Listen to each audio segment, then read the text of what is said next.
Flowers For Algernon is such an amazing and interesting book. Want to know what makes it interesting? The connection between those events and the real world, the motivation behind those events, and so many more. My name is Tio Amri, bringing you straight facts from the World Literacy Foundation vlog.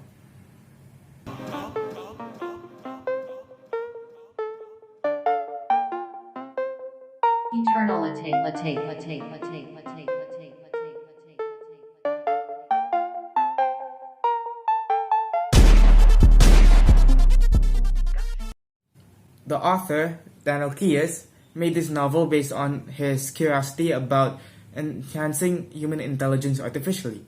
He was struggling on making the story as he wanted people to understand what message he's trying to convey.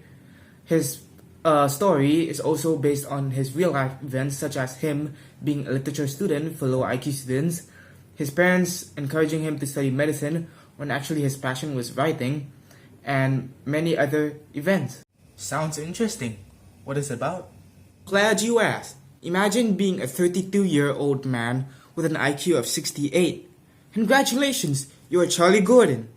Charlie was so dumb that he was humiliated by his friends and his family. He was even sent away because the parents couldn't handle his extraordinary brain. He signs up for an experiment to be smart. He struggled his whole life to fit in with the others. In order for the experiment to be a success, he needs to write progress reports to show his progress. He starts off with spelling almost every word wrong. His imagination and memory was enhanced. Charlie was excelling and even got promoted in his job, but his memory brought him haunting memories of the past. In the book, the professors also had another test subject before Charlie, and it was a little mouse named Algernon. Algernon and Charlie were brought to a convention in Chicago, but Charlie caused a havoc which caused them to escape because he thought that the professors was not treating him as human. He flew back home, and Charlie realized that his mind was not much stay forever. The reason for this is because Charlie's pet, Algernon, was having an unusual behavior. He would bite Charlie's finger, refuse to do the maze, and sometimes he wouldn't even eat his food. After a few weeks, Algernon died because his brain was shrinking. A few weeks, Charlie's intelligence also started to deteriorate until he became dumb and his old self again. He went from understanding multiple languages to not even spelling a single word right. He kept reading and writing to try to maintain his intelligence, but it did not work. There are many interesting events in the book, such as when Charlie found out about new emotions that he's never felt before or was not taught to feel before, and how he solves his problems. Oh, I'm gonna put that in my readers later. What's the name of the book again? Oh, it's called Flowers For Algernon. Flowers For Algernon. Alright, so what can you infer from the book? Well, Charlie does have interesting events in his life. After the experiment, Charlie started to gain memory, and in those memories, Charlie remembered that his mom would hit him or slap him every time he would not do something up to the mother's expectations.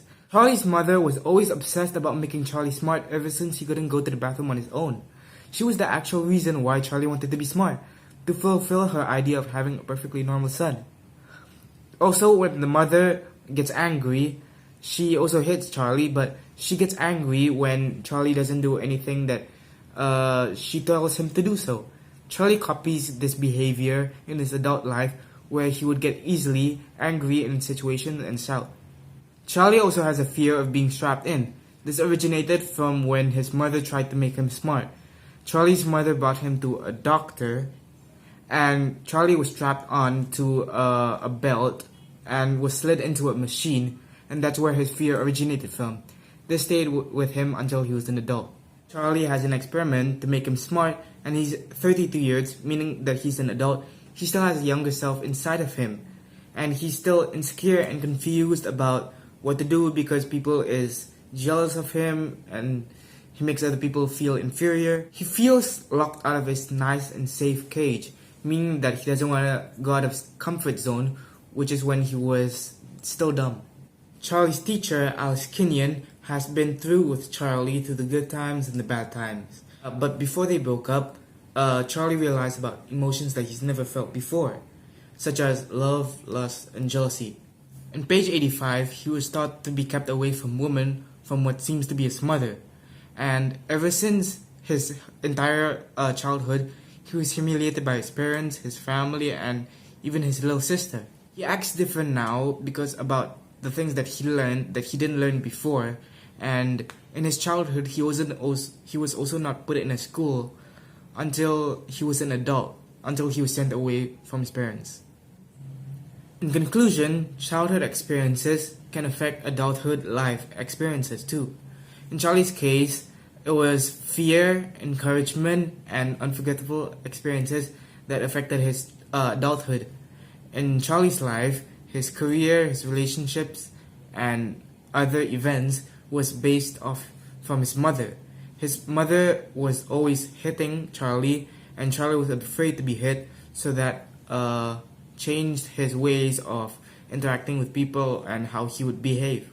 I feel like if Charlie had much more diligent, determined, and encouraging parents, Charlie would have a better adulthood life, and Charlie would have an education when he was still a child, because he didn't have education when he was still a child. If his parents was not always relying on machines and other people to help them, Charlie could have an IB thinking learner about critical thinking, being a thinker, resourceful, knowledgeable, and a lot many more of IB learner profiles.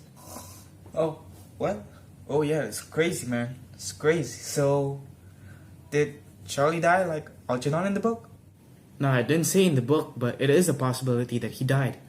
In the book, there were signs of him also following the same pattern as Algernon, him losing his intelligence. In Charlie's last progress report, Charlie told someone to put flowers on Algernon's grave. That indicates that Charlie knows that he might die soon, like Algernon, and he will not be able to put flowers on Algernon's grave anymore. Oh, cool, yeah. The story's cool and all, but I have to go. And the story's cool, and I'm definitely gonna read it. But I gotta go, so I'm gonna head out. Alright, man. See you later. And thank you for watching. I'll see you on the next World Literacy Foundation vlog. Peace.